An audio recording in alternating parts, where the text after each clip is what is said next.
गाता हूँ मैं, गुनगुनाता हूँ मैंने हंसने का वादा किया। 1970-80 के दशक में हिंदी फिल्मों के एक जाने माने अभिनेता जिनका भोला भाला चेहरा और सोबर अंदाज दर्शकों को आकर्षित कर लेता था।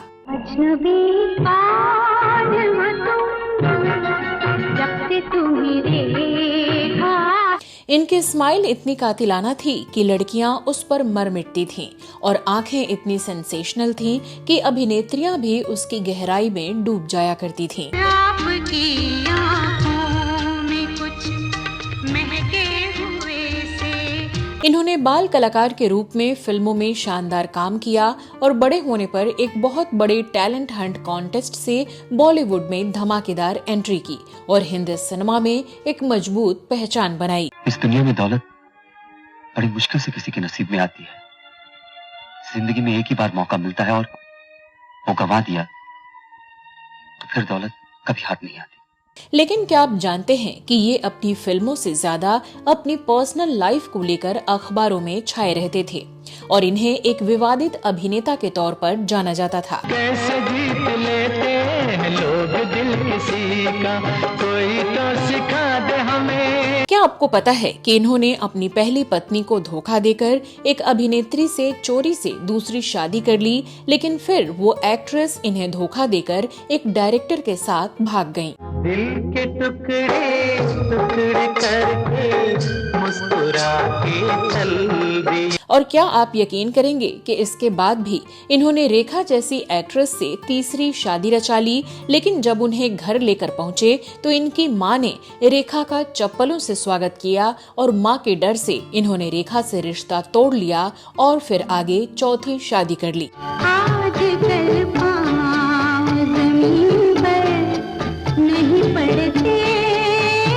तो कौन थे ये विवादित अभिनेता? क्यों महज 45 साल की उम्र में इनकी मौत हो गई और आज किस हाल में है इनकी पत्नी और बच्चे? बताएंगे और भी बहुत कुछ। आप बने रहिए हमारे साथ।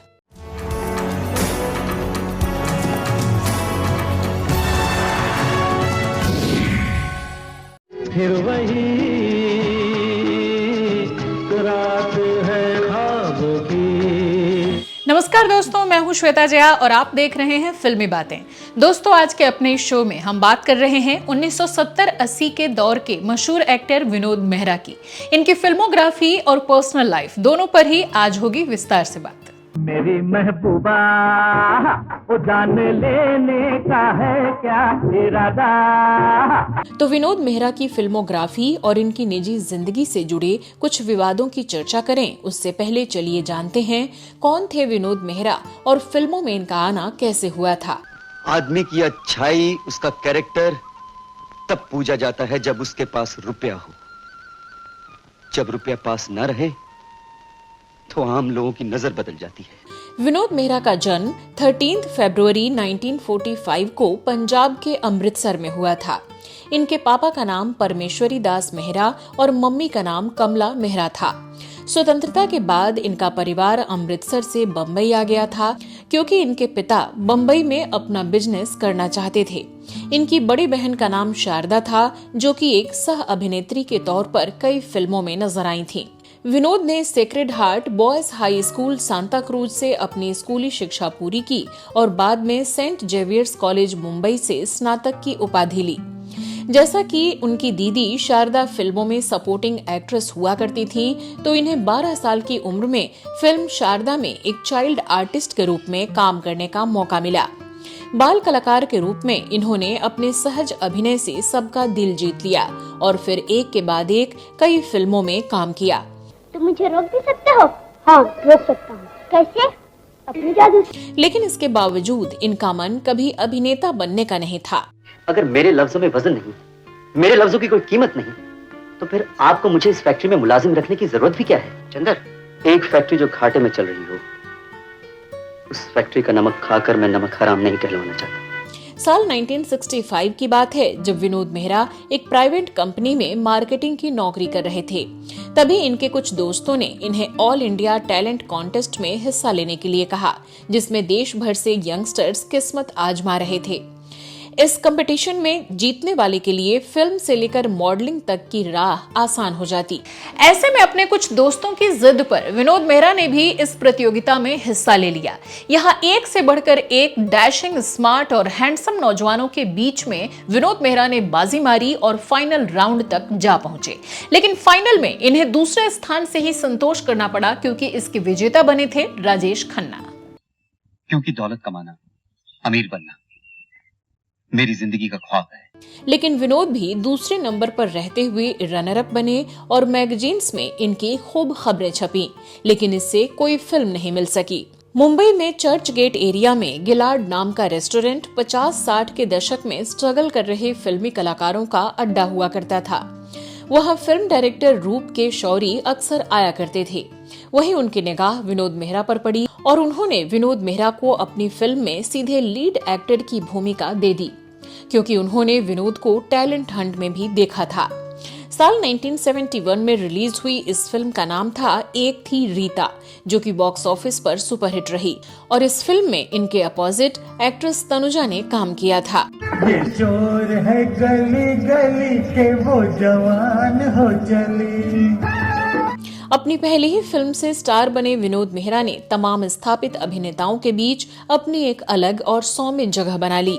एक थी रीता के बाद इन्होंने बैक टू बैक कई फिल्मों में काम किया, लेकिन साल 1972 में आई शक्ति सामंता की फिल्म अनुराग में इन्हें अपने अभिनय का लोहा मनवाने का मौका मिला। तेरे नैनों के मैं दीप जलाऊंगा। इस फिल्म में विनोद ने मौसमी चटर्जी के साथ पहली बार काम किया और इसके बाद इन्होंने मौसमी के साथ कई सफल फिल्में दी, जिनमें बासु चटर्जी की उस पार, जीतू ठाकुर की दो झूठ और नारायण राव की स्वर्ग नरक फिल्में प्रमुख रहीं। याद रहेगा प्यार तने।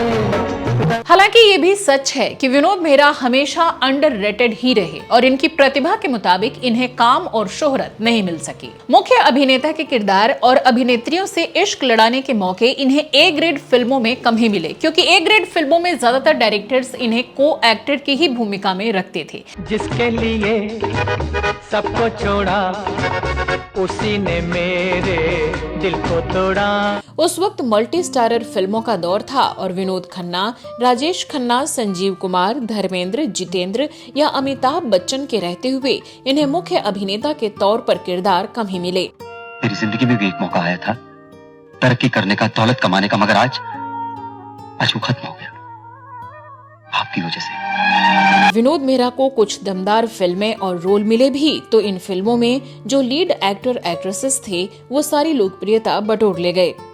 मोहन सहगल की फिल्म कर्तव्य की सफलता का श्रेय धर्मेंद्र और रेखा को मिल गया, तो ऐसे ही ऋषिकेश मुखर्जी की फिल्म खुद्दार की कामयाबी का पूरा क्रेडिट अमिताभ बच्चन ले गए। वहीं लाल पत्थर की सफलता का श्रेय राजकुमार और हेमा मालिनी के हिस्से गया।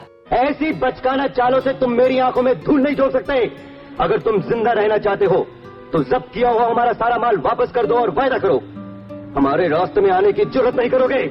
मुझे समझने की कोशिश कर। इनकी फिल्मों की बात करें तो लाल पत्थर, अनुराग, सबसे बड़ा रुपया, नागिन, अमरदीप, द बर्निंग ट्रेन, बेमिसाल और जानी दुश्मन जैसी कई बेहद सफल फिल्में रहीं। बाहों में अब अरे आ भी जाओ, तड़प रहा हूँ। अब बात करते हैं इनकी पर्सनल लाइफ की, तो विनोद खन्ना के फिल्मी करियर की गाड़ी चलते ही इनकी मां को अपने बेटे की शादी की चिंता सताने लगी। विनोद मेहरा अपनी मां से बहुत प्यार करते थे, तो उनकी पसंद की लड़की मीना ब्रोका से शादी कर ली। सब कुछ ठीक चल रहा था, लेकिन तभी फिल्मों में काम करने के दौरान इनकी मुलाकात हुई एक्ट्रेस बिंदिया गोस्वामी से। इन्होंने बिंदिया गोस्वामी के साथ में कुछ फिल्में की और दोनों एक दूसरे से प्यार करने लगे। पहाड़ों को काट डाला, समुद्रों को भाप बनाकर उड़ा डाला, जुनैद मार्कस तेरे लिए आसमान से भी टकरा सकता है। बताते हैं कि इस एक्ट्रेस के प्यार में पड़कर विनोद मेहरा अपनी पत्नी को धोखा देने लगे, तो वहीं दूसरी तरफ बिंदिया को भी इस बात से कोई फर्क नहीं पड़ रहा था कि पहले से ही विनोद मेहरा शादीशुदा हैं और उनकी जिंदगी में दूसरी औरत बनकर ये दखल दे रही हैं। लेकिन कहा जाता है कि इश्क छुपाए नहीं छुपता। इसलिए इस रिश्ते की चर्चा धीरे धीरे फिल्म इंडस्ट्री में होने लगी और फिल्मी मैगजीन्स की गॉसिप बनने लगी। लेकिन लोगों को आश्चर्य तब हुआ जब इनके एक करीबी द्वारा ही ये पता चला कि इन दोनों ने 1990 में ही चोरी छुपे शादी रचा ली है और साथ भी रहने लगे थे। दोनों कभी होटलों में साथ रहते तो कभी शूटिंग के बहाने बाहर चले जाया करते थे। मौसम मस्ताना है, दिल दीवाना। जाहिर है ये खबर जंगल में आग की तरह फैली तो विनोद मेहरा की पत्नी तक भी पहुंची और परिवार में हंगामा मच गया। अभी तक तो विनोद मेहरा शूटिंग के बहाने लंबे लंबे समय तक घर से बाहर रहा करते थे, पर अब इनकी चोरी पकड़ी गई थी। रिपोर्ट्स के मुताबिक तब गुस्से में विनोद मेहरा की पहली पत्नी मीना ब्रोका के भाइयों की तरफ से बिंदिया को धमकियां मिलने लगीं और विनोद मेहरा पर भी दबाव बनाना शुरू कर दिया गया कि वो बिंदिया को छोड़ दें वरना इसका अंजाम बुरा होगा। बताते हैं कि इसके बाद बिंदिया काफी डर गईं और छुपकर होटलों में रहने लगीं क्योंकि मीना ब्रोका के भाई उन्हें खोजा करते थे।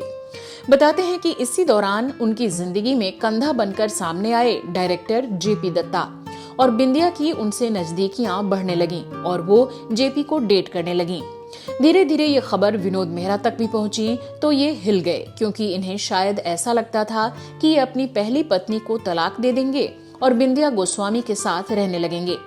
लेकिन यहाँ तो बिंदिया किसी और के साथ ही घूमने लगी थी। विनोद मेहरा ने बिंदिया से मिलने की कोशिश की और आखिरकार जब वो मिली तो उनसे खूब मिन्नतें की कि वो इनका साथ न छोड़ें और इनकी जिंदगी में वापस लौट आएं। जाते जाते ये तो बता जा, हम जिएंगे किसके लिए। लेकिन बिंदिया गोस्वामी नहीं मानी क्योंकि खबरों के मुताबिक एक तरफ वो जहां विनोद मेहरा के ससुराल वालों की धमकियों से काफी डरी हुई थी तो दूसरी तरफ अब विनोद का फिल्मी करियर भी अच्छा नहीं चल रहा था, तो बिंदिया इस वजह से भी इनसे पीछा छुड़ाना चाहती थी। दिल के टुकड़े टुकड़े करके मुस्कुरा के चल। यहाँ एक बात ये भी गौर करने वाली है कि विनोद मेहरा ने जिस तरह अपनी पत्नी मीना को चीट किया था ठीक उसी तरह उनको बिंदिया भी चीट कर रही थी। जिस तरह विनोद मेहरा ने बिंदिया गोस्वामी के लिए अपनी पत्नी मीना ब्रोका को छोड़ दिया था, ठीक वैसे ही जेपी दत्ता के लिए अब बिंदिया गोस्वामी ने इन्हें भी छोड़ दिया था। मैंने तुम्हारी अमीरी गरीबी से नहीं, तुमसे प्यार किया है और फिर जिंदगी में दौलत ही सब कुछ नहीं। दुनिया में सुख मिल जाए, प्यार मिल जाए, इस दौलत के आगे दुनिया की दौलत तो कुछ भी नहीं होती राजा। दोनों का ये रिश्ता 4 साल तक चलने के बाद आखिरकार साल 1984 में टूट गया और बिंदिया और विनोद मेहरा का ऑफिशियली तलाक हो गया। बिंदिया के जाने के बाद विनोद मेहरा काफी समय तक अकेले रहे क्योंकि तब मीना ब्रोका ने भी इनके दिलफेक अंदाज से ऊबकर इन्हें छोड़ दिया था। फिर फिल्मों में काम करने के दौरान विनोद और रेखा की नजदीकियां खूब सुर्खियां बनी। आपकी आंखों में कुछ महके हुए से। जाने माने फिल्म समीक्षक यासिर उस्मान की किताब रेखा द अनटोल्ड स्टोरी के मुताबिक इन्होंने रेखा से शादी कर ली थी और ये शादी कोलकाता में हुई थी। इसके बाद जब विनोद मेहरा रेखा को अपने घर ले गए तो इनकी मां ने रेखा को स्वीकार नहीं किया और दोनों को खूब खरी खोटी सुनाने लगी। कहा जाता है कि विनोद की मां कमला को रेखा के अतीत के बारे में सब कुछ पता था कि वो एक बिन ब्याही मां की बेटी हैं और इसी वजह से किसी भी कीमत पर वो उन्हें स्वीकार नहीं करना चाहती थीं। फिर वही रात है ख्वाबों की। कुछ फिल्मी मैगजीन्स ने तो तब सूत्रों के हवाले से यहाँ तक खबर छाप दी कि विनोद मेहरा की मां ने रेखा को घर में घुसने ही नहीं दिया और चप्पल फेंक कर दे मारा। हालांकि कोई भी रिपोर्ट इस दावे की पुष्टि नहीं करती क्योंकि रेखा या किसी और चश्मदीद ने इस बारे में सार्वजनिक रूप से कभी भी अपना मुंह नहीं खोला। अच्छा, तो शराफत का नाटक दिखा रही हो, तो फिर ये मंगलसूत्र भी उतारो। ये नहीं उतारूंगी। क्यों नहीं उतारोगी? खैर, इस रिश्ते में सबसे बुरा ये हुआ कि मां के आगे विनोद मेहरा ने कुछ भी नहीं कहा और चुपचाप अपनी नई नवेली दुल्हन को जलील होते हुए देखते रहे। हद तो तब हो गई जब इनके घर से बेइज्जत होकर रेखा रोती हुई अकेले वहां से निकली और एक होटल में जाकर रात गुजारी। फिर तो जाहिर है कि ये रिश्ता टूटना ही था। बस किसी की समझ में ये नहीं आ रहा था कि जब विनोद मेहरा को ये पता था कि इनकी माँ को रेखा पसंद नहीं आएंगी, तो अपनी माँ के सामने पत्नी के लिए स्टैंड क्यों नहीं ले पाए और आखिरकार इन्होंने ये शादी की ही क्यों थी। बताते हैं कि फिर तो रेखा का मन हर रिश्ते से उठ गया था और शादी और प्यार को लेकर उनका नजरिया भी इसी के बाद से बदल गया था। लेकिन रेखा ने हमेशा मीडिया में खामोशी बरती और इस शादी से हमेशा इनकार करती रही। वैसे तो इनकी शादी का एक सर्टिफिकेट 1986 में उस समय के एक फिल्मी मैगजीन ने छाप दिया था, लेकिन उसे फेक बता दिया गया और अब रेखा और विनोद मेहरा की शादी का कोई सबूत पब्लिक डोमेन में मौजूद नहीं है। वहीं बाद के सालों में एक इंटरव्यू में रेखा ने इस शादी की खबर को अफवाह बताते हुए विनोद मेहरा को बस अपना एक शुभचिंतक और दोस्त बताया था। कुछ लोग यहाँ पर ऐसे हैं हर रंग में।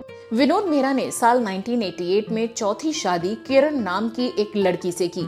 ये वो शादी रही जो कम विवादित रही, लेकिन इसका भी अंत जल्द ही हो गया।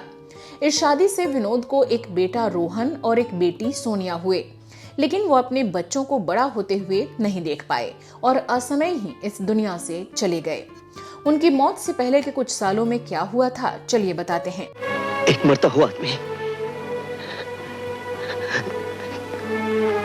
कभी झूठ नहीं बोलता। दरअसल धीरे धीरे विनोद मेहरा को लीड या सेकेंड लीड रोल मिलना बंद होता गया और फिर इन्होंने निर्देशन के क्षेत्र में हाथ आजमाया। बॉलीवुड में अपनी प्रतिभा को सम्मान नहीं मिलने से विनोद मेहरा काफी दुखी रहते थे और जब अभिनेता के रूप में इनके पास ज्यादा कुछ करने के लिए नहीं बचा, तो इन्होंने अपना रुख डायरेक्शन की तरफ किया।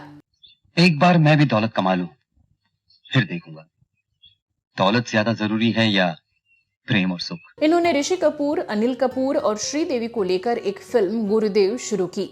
अब ये तीनों ही उस वक्त के कामयाब सितारे थे, तो गुरुदेव को बनने में लंबा वक्त लगा।